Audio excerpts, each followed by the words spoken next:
कुछ तारीखें इतिहास के पन्ने में दर्ज हो जाती हैं और उन तारीखों का जब जब जिक्र होता है तो ऐतिहासिक फैसले को याद करके हमें तत्कालीन सत्ता पक्ष पर फक्र होता है, गर्व होता है।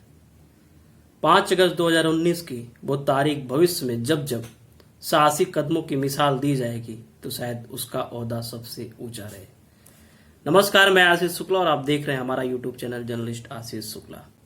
कश्मीर में धारा 370 खंड 1 को छोड़कर जब से हटा है, कश्मीर की अशांत पड़ी घाटियां जो सदियों से अशांत थी, अब उनमें फिर से रौनक, खुशी का वातावरण, खुशी का माहौल जग सा गया है। केंद्र सरकार का हालिया फैसला, एक और फैसला कश्मीर वासियों की इस खुशी को दोगुना कर दिया है। जी हाँ, हाल ही में केंद्र सरकार ने केंद्र शासित जम्मू कश्मीर के लिए मूल निवास प्रमाण पत्र नियमावली से संबंधित प्रशासनिक आदेश जारी किया है। जम्मू कश्मीर का पुनर्गठन करते हुए प्रशासनिक सेवा विकेंद्रीकरण एवं नियोजन अधिनियम में बदलाव किया है। ये फैसला कहीं न कहीं कश्मीर के लिए आने वाले भविष्य के लिए एक बड़ा फैसला बन के उभरेगा।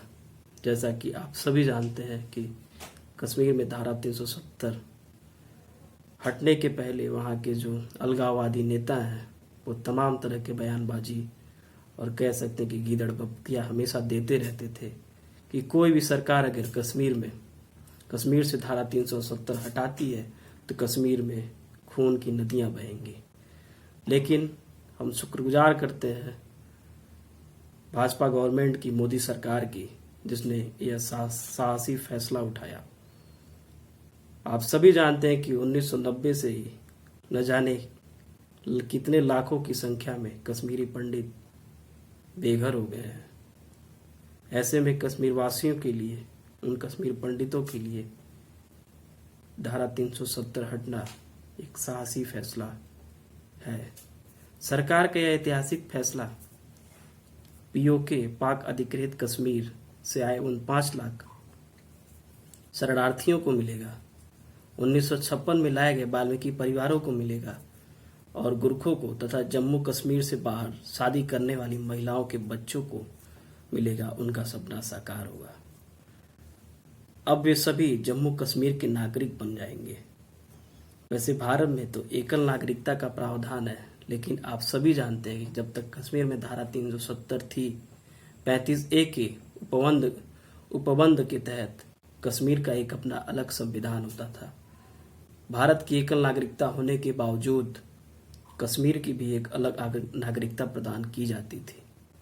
यानी कश्मीर का अपना एक अलग संविधान था, जिस पर न तो संसद का कोई अधिकार था, न ही किसी अन्य का। कह सकते हैं कि उनका अपना एक अलग संविधान था। हमारे संविधान, देश के संविधान से, संघ के संविधान से उनका कोई लेना देना ही नहीं था। वैसे भारत में, जैसा कि आप सभी जानते हैं कि कश्मीर में जो उसकी कट ऑफ डेट है कि उसे कश्मीर का नागरिक नहीं माना जाएगा, वो सन है 1944। 1944 के बाद से जो भी कश्मीर गया उसको वहाँ की नागरिकता नहीं प्रदान की जाएगी। और एक और भी चीज़, आज तक अगर कश्मीर की कोई महिला अन्य राज्य के पुरुष से शादी विवाह करती है तो उसकी नागरिकता अब तक खत्म हो जाती थी और उसके बच्चों को कोई अधिकार नहीं दिया जाता था। तो ऐसे में कश्मीर में जब से धारा 370 हटी है, केंद्र सरकार एक से बढ़ के एक और जनता के हित में, वहाँ की जनता की खुशियों को देखते हुए एक एक फैसले ले रही है। कश्मीर पंडितों को न्याय अब मिल जाएगा। 1990 की आपको हथियारबंद आंदोलन की घटना में अभी जैसे बताया, जैसे कश्मीरी पंडितों के सामने उनके सामने 3 प्रस्ताव रखे गए। या तो आप कश्मीर पूरी तरीके से छोड़ो, अपनी बहन बेटियों को यहीं छोड़ दो, या फिर इस्लाम धर्म अपना लो, या फिर मर जाओ। तो उस समय की सरकार की अनदेखी ही कह सकते हैं।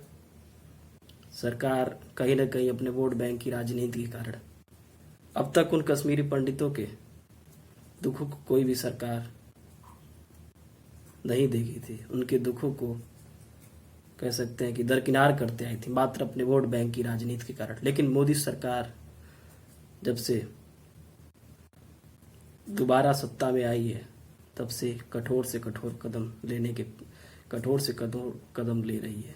बात धारा 370 की करें, सीएए की करें या फिर अन्य फैसलों की, राम मंदिर की, तो कहीं न कहीं जो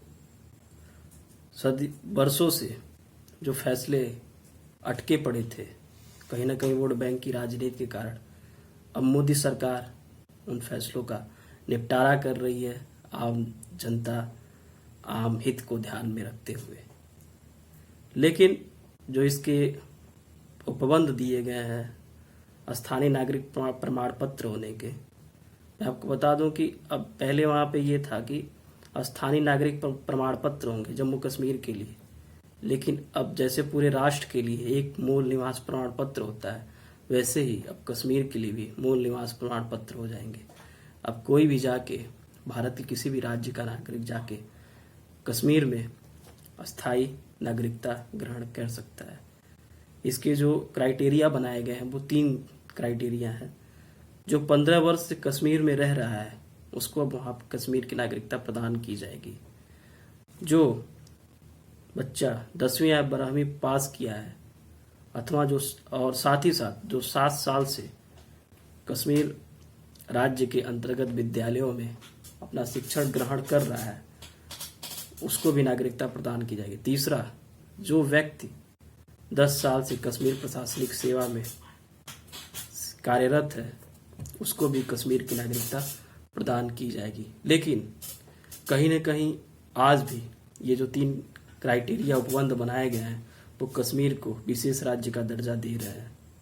जहाँ तक मेरा मानना है इस अवधि को भी कम करनी चाहिए और जो अन्य राज्यों में जो भी शर्तें हैं, जो भी नियम है, उसको लागू करना चाहिए। तभी कश्मीर की जो स्थिति आज दिख रही है, शांति, घाटी में बिल्कुल शांति, सदियों से जो हंगामा होता आया था, पत्थरबाजी होती आई थी, आज बिल्कुल कश्मीर की घाटी शांत हो गई है। कश्मीर जो कि विश्व का, भारत ही नहीं विश्व का स्वर्ग कहा जाता था, अब उस स्वर्ग में फिर से शांति की रूपरेखा, फिर से लहर दिखाई दे रही है। वास्तव में कहें तो कश्मीर वासियों में इतनी कमी नहीं है जितना वहाँ के अलगाववादियों में है। भाई सीधी सीधा बात है, वो पढ़े लिखे नहीं है, गरीबी है, उनको देश के खिलाफ भड़काया जाता है। सेना पर पत्थरबाजी करो, देश के खिलाफ बयानबाजी करो। इसका सीधा सीधा कारण वहाँ के जो अलगाववादी नेता है, इन अलगाववादी नेताओं के ऊपर जो कठोर कार्यवाही सरकार ने की है उससे कहीं ना कहीं पीएससी इनके ऊपर, जैसे आप सभी जानते हैं कि अलगाववादी नेताओं के ऊपर जैसे अमर अब्दुल्ला हुए, महबूबा मुफ्ती हुई, सबको पीएससी के अंतर्गत, पब्लिक सेफ्टी एक्ट के अंतर्गत रखा गया था। तो उसका कहीं ना कहीं असर पड़ा। जो शांति आज दिख रही है उसका सीधा सीधा कारण इन अलगाववादियों को पैक बंद करने की वजह से। तो ऐसे में हम भविष्य में कश्मीर की जो, जैसे हम शुरू से किताबें पढ़ते आए हैं, सुंदर कश्मीर, भारत का स्वर्ग, तो वह स्थिति हमारे बच्चे देखेंगे। हम केवल किताबों में पढ़े हैं लेकिन भविष्य में वो बच्चे देखेंगे। तो ऐसे में आने वाला भविष्य सुनहरा होगा और जो भारत की वास्तविक रूपरेखा है, वास्तविक भौगोलिक और स्थिति है, प्राकृतिक जो भी स्थिति है वो साफ साफ दिखेगी। तो अभी के लिए बस इतना ही, फिर मिलेंगे एक नए विषय के साथ। तब तक के लिए जय हिंद, जय भारत।